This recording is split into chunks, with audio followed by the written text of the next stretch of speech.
Hey everyone, it's Charlie. It is Monday, August 10th. And yesterday on a bunch of the Sunday news shows, I've heard at least 4 people say the economy is recovering, the recession is over.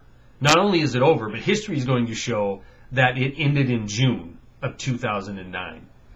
And one comment that Maura Eliason made on Fox, which I thought was telling, was right after this economist says that June is going to be the month in which the recession is judged as being over.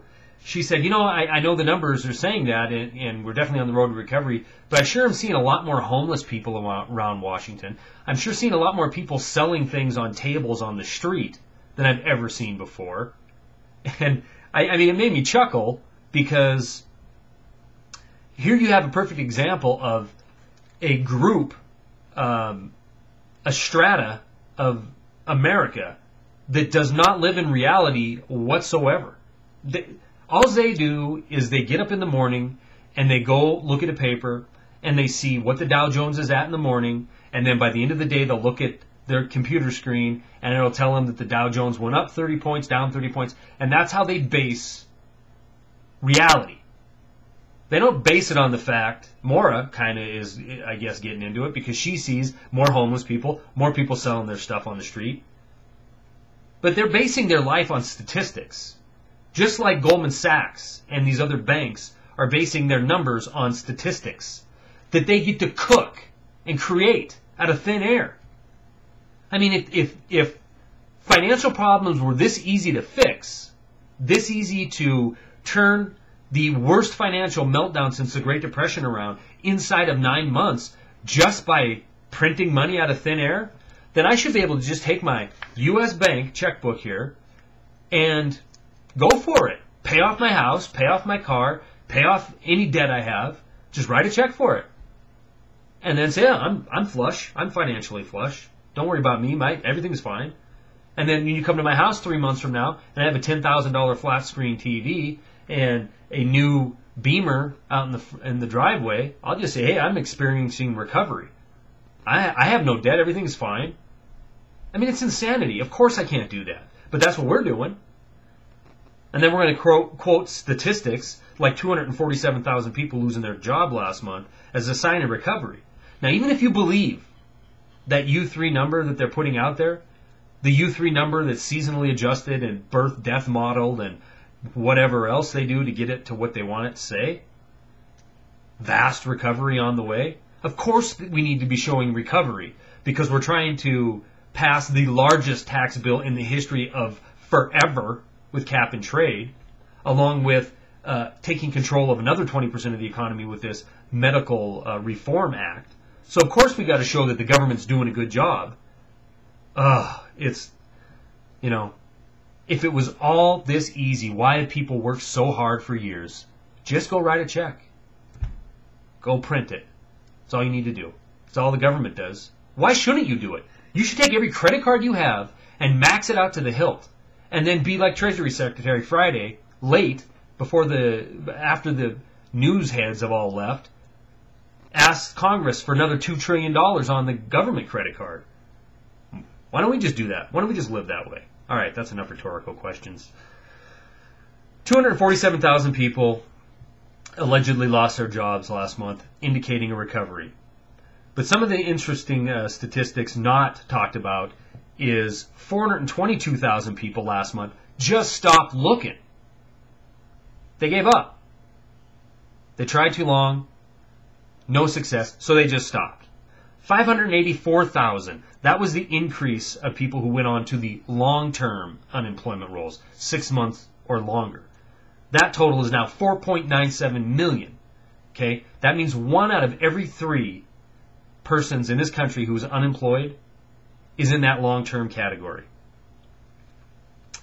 These numbers are the highest or worst they've ever been since 1984.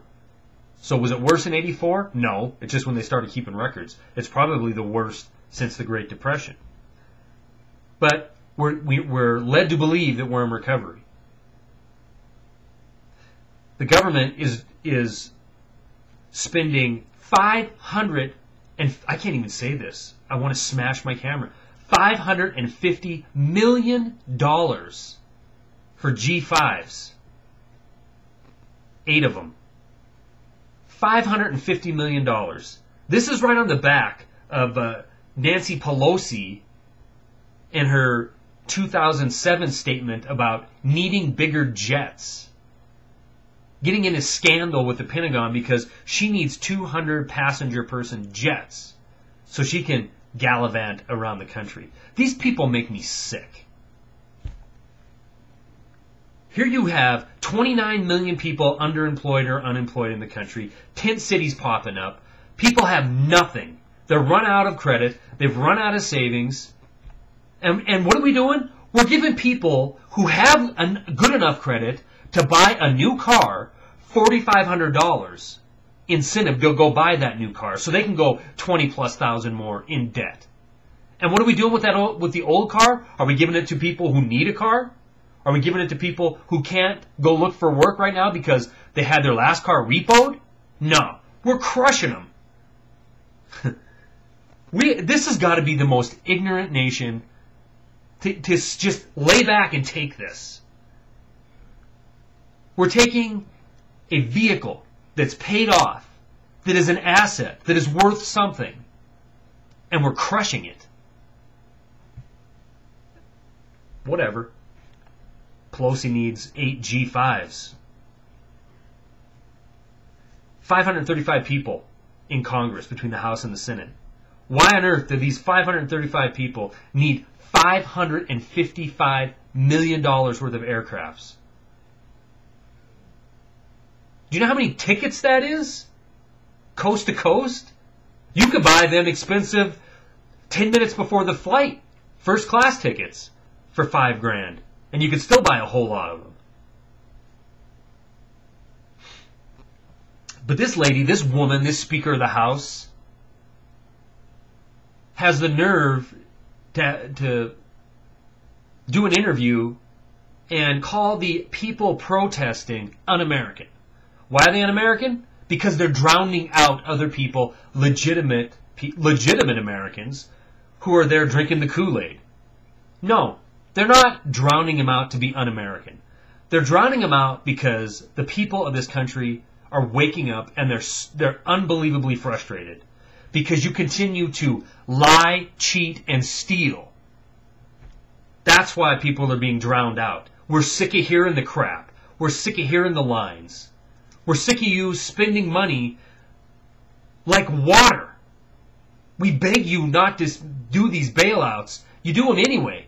You do these ridiculous stimulus packages. You do this cash for clunkers and then ride around on your white horse like you've saved the nation.